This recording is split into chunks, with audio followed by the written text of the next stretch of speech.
के चरणों में प्रणाम करते हुए सभी साधक बंधुओं को सर्वप्रथम तो चूँकि जिस घड़ी का हम सब लोग इंतज़ार कर रहे थे, कुछ बीत गया कुछ शुरू हुआ।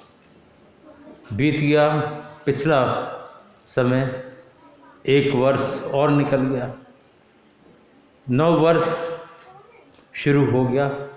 तो सर्वप्रथम तो 9 वर्ष के इस पावन दिवस पर सभी को बहुत बहुत हार्दिक बधाई, बहुत बहुत शुभकामनाएं और सबके ऊपर सद्गुरु की कृपा अनंत बनी रहे और हम उसके पात्र बने ताकि उनकी वर्षा का हम अनुभव कर सकें। हम भी सबकी तरफ से उनके चरणों में प्रार्थना करेंगे कि पात्र कुपात्र का ज्ञान तो हम लोगों को है नहीं, लेकिन फिर भी अपने तौर पर कोशिश करते हैं, कैसे भी घिसट रहे हैं, चल रहे हैं, लगे कि कैसे भी उसकी कृपा हमको मिलती जाए। लेकिन उसके साथ साथ जो कुछ समय निकल गया, वैसे कहा है कि बीती ताहे बिसार दे, आगे की सुध ले। जो कुछ हो गया है, जो कुछ निकल गया है, उसको अपन छोड़ दें, ठीक है। लेकिन अब जो समय हमें मिला है, प्रथम दिन है, वर्ष की शुरुआत है, कि हमारे अंदर, हमारे जीवन में इतना परिवर्तन आए, आश्चर्यजनक परिवर्तन आए कि लोग कहें कि देखो कि सच्चे साधक, सच्चे शिष्य, सच्चे पुत्र, सच्चे परिवार के सदस्य किस तरह का प्रेम और किस तरह के अपनत्व से जुड़ गए हैं। उतार चढ़ाव जीवन में सदैव बना रहता है, लेकिन उनसे हट के हम लोगों को एक बहुत अमूल्य निधि हमारे सतगुरु ने हम लोगों को बख्शिश में दी है। उन्हीं की कृपा है कि अपने चरणों में अपने साथ उन्होंने जोड़ा है। तो उनके अनुसार हम अपनी रहनी और करनी में सुधार लाएं। जीवन में गलतियां भी होती हैं, सबसे हुई होंगी, लेकिन सुधार भी होता है और परिवर्तन भी आया है। एक छोटा सा किस्सा याद आता है परिवर्तन के ऊपर। चूँकि 9 वर्ष शुरू हो गए तो चारों तरफ खुशियों का वातावरण है, फटाके और ये सब आवाज़ें हम सब लोग श्रवण कर रहे हैं, मनाया जा रहा है। पर एक छोटा सा एक डाकू था, उंगली मार। वो क्या करता था, कोई भी व्यक्ति अगर उसको मिल जाए तो सब लूटता था, उसकी उंगलियां काट के और उसका डोरे में पो करके और हार बना करके पहनता था। तो बहुत दहशत थी, हाहाकार था, लोग डरते थे। अचानक योग था, प्रारब्ध था, जैसे प्रारब्ध के कारण कई अनुभूतियाँ और कई उपलब्धियाँ हमको प्राप्त होती हैं, क्योंकि हमें भूत का पता नहीं है, भविष्य का ज्ञान नहीं है, लेकिन वर्तमान में हम चलते, हम सोच नहीं पाते कि ये ऐसा क्यों, वैसा क्यों, और हम कुछ भी क्यास लगाते रहते हैं और भ्रम में पड़े होते हैं, जबकि वैसा कुछ नहीं होता है। वर्तमान अगर हमें सद्गुरु के चरण मिले, उनका सानिध्य मिला, इससे बड़ा सौभाग्य तो है ही नहीं। और उसी तरह का सौभाग्य उस अंगुली मार डाकू को, दस्यु को अचानक उनका गौतम बुद्ध के सानिध्य में पहुंच जाते हैं।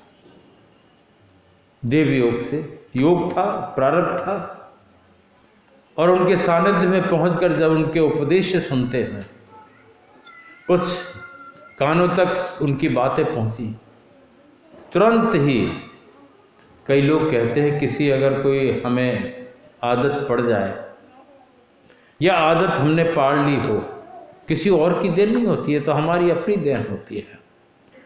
लेकिन छोड़ना चाहें तो हम कहते हैं धीरे धीरे छोड़ देंगे, ऐसा कर लेंगे, वैसा कर लेंगे, वो कभी नहीं होता। जो भी परिवर्तन होता है तत्क्षण होता है और हमेशा के लिए हो जाता है। और उनके अंदर यही हुआ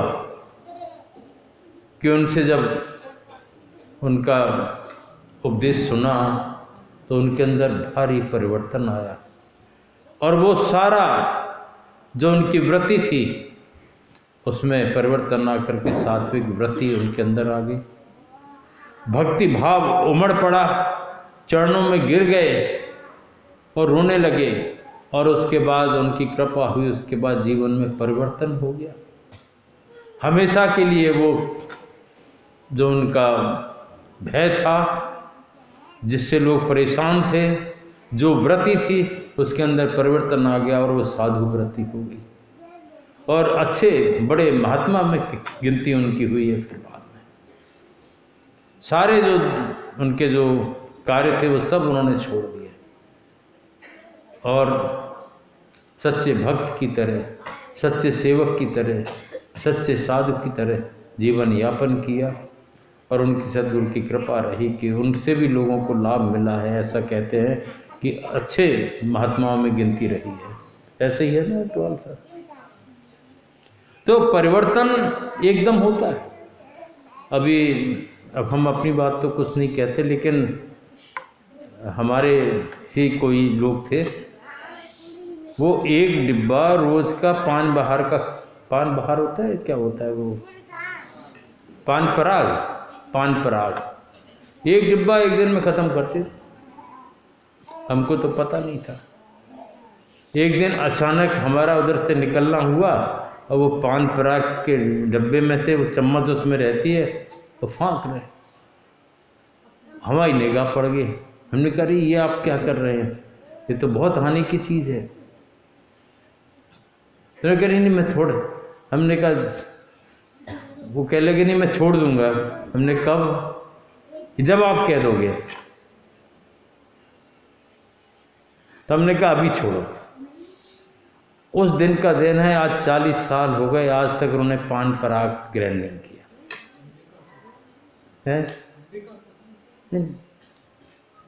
और ये आश्रम की बात है, अंबिकापुर में भी हुआ वो घटना। मतलब कहा एक बार में छोड़ दिए तो छोड़ दिया, सोचे धीरे धीरे छोड़ दूंगा, थोड़ा थोड़ा करूंगा, फिर छोड़ दूंगा। कभी नहीं छूटता, क्योंकि मन उससे बन जाता है, इच्छाएं उससे जुड़ जाती हैं, तो फिर बहुत मुश्किल होता है। छोड़ा तो छोड़ा, हमने शुरू किया, हमने छोड़ा। ये तो अपने आत्मबल की बात है, अपने दृढ़ निश्चयता की बात है। और निश्चित अगर जब इस तरह के विचार हो जाते हैं तो वो फिर आज्ञाकारी पुत्र, आज्ञाकारी शिष्य, आज्ञाकारी इसमें जुड़ जाता है। और निश्चित तौर पर हमें उम्मीद है कि जो कुछ हो गया, जो कुछ किया, उसको भूल जाए और नए सिरे से अपना जीवन सब लोग यापन करें और सद्गुरु की कृपा के लिए प्रार्थना करें और उनके प्रति भजन बंदगी, जैसा उन्होंने बताया है, नाम का सुमरन। नाम के सुमरन से केवल काम हो जाता है। कलयुग केवल नाम आधारा, सुमिर सुमिर नर हो जाए पारा। लेकिन नाम वही सच्चा होता है जो सद्गुरु के मुखार बिंद से हमें प्राप्त होता है। उसके अंदर शक्ति का संचार हो जाता है, वो चैतन्य होता है।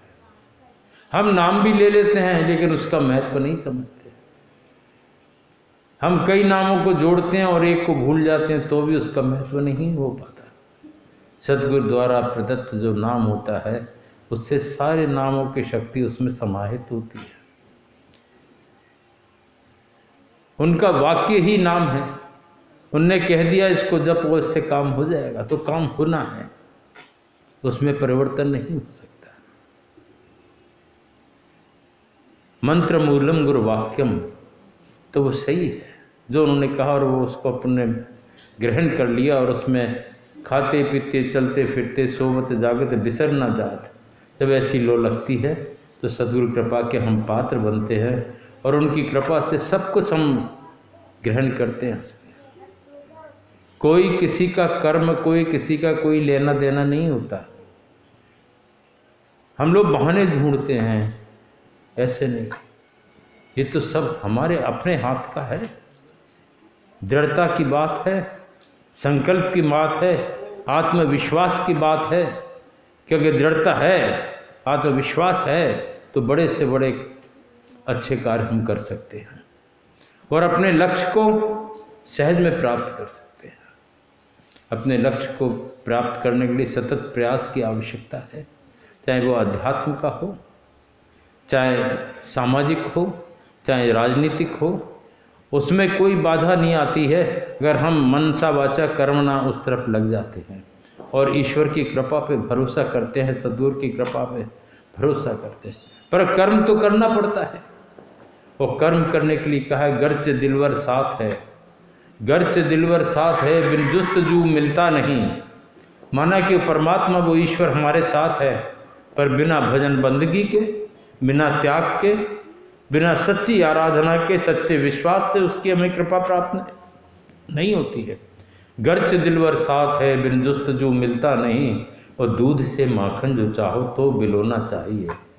दूध में मक्खन रहता है, हम सबको पता है, लेकिन हम कब मक्खन कैसे मिलता है? हम उसको जमाते हैं, बिलोते हैं, तो मक्खन हमको मिल जाता है। सच्चे हृदय के साथ जब हम सद्गुरु के अनुसार चलेंगे तो उनकी कृपा के हम पात्र बनेंगे। कृपा ऐसा हो ही नहीं सकता कि उनकी कृपा ना हो। जैसे मक्खन प्राप्त होता है वैसे उनकी कृपा भी प्राप्त होती है, पर उस तरह से जब चलेंगे तब वो भी संभव होगा। आज नववर्ष का प्रथम दिन है। हम चाहेंगे सभी लोग खुशहाल रहें, पारिवारिक तौर पर, सामाजिक तौर पर मान सम्मान सबका बढ़े। और मान सम्मान बढ़ने में बुजुर्गों का जब हम सम्मान करते हैं, और सबसे प्रथम गुरु माता पिता होते हैं, फिर नंबर ईश्वर का, और फिर सद्गुरु तो सबसे बड़े हैं। फिर भी हम नहीं चाहते तो बहुत बड़ी भूल है। सद्गुरु भी मिले, मान सम्मान भी मिला, और सब कुछ हमें चाहिए, तो हमें अपने अंदर परिवर्तन लाने की आवश्यकता है। तो निश्चित है हम उन चीज़ों से लाभान्वित होंगे जो दौलत सद्गुरु दयाल ने बख्शिश में हम सबको दी है। उनके अनुसार साधनरत हों, साधना में बैठें, नाम का सुमिरन करें, जैसे भी ध्यान में बैठें, और जैसे भी पूजा पाठ वगैरह हमको लगे जिसमें शांति मिले, पर लेकिन एकाग्रचित्त होकर के जब हम बैठेंगे तो निश्चित है उनकी कृपा से हम लाभान्वित होंगे। उनने जो नाम बख्शिश में दिया उसका सुमिरन करते रहें, वो कभी ना भूलें। तो काम, क्रोध, लोभ, मोह, मद, अहंकार, ये सबों से हम बचेंगे। निरंतर अंदर से अगर हम नाम का सुमिरन करेंगे तो हम इन चीज़ों से बचे रहेंगे। जब खाली जगह कुछ और भरा होगा तो फिर उसके लिए जगह नहीं होगी। तो बच करके सच्चे अनुयायी बनें। जिस स्वरूप को भी हम मानते हों उसके प्रति सच्ची आस्था लाएं, विश्वास लाएं, और उनके प्रति समर्पण का भाव लाएं, और समर्पण के साथ लग जाएं, तो निश्चित तौर पर हम उस कृपा के पात्र बनेंगे और हमारा जीवन सफल होगा, और हमसे जुड़े हुए सभी लोगों का सम्मान भी बढ़ेगा। पुनः सबकी तरफ से हम सद्गुरु दयाल के चरणों में प्रार्थना करते हैं कि सबकी संभाल करें और सब अपने अपने दायित्वों का निर्वाह करें, बुजुर्गों का सम्मान करें, आदर करें, और अपना कर्तव्य पूरी तरह निभाएं। ओम।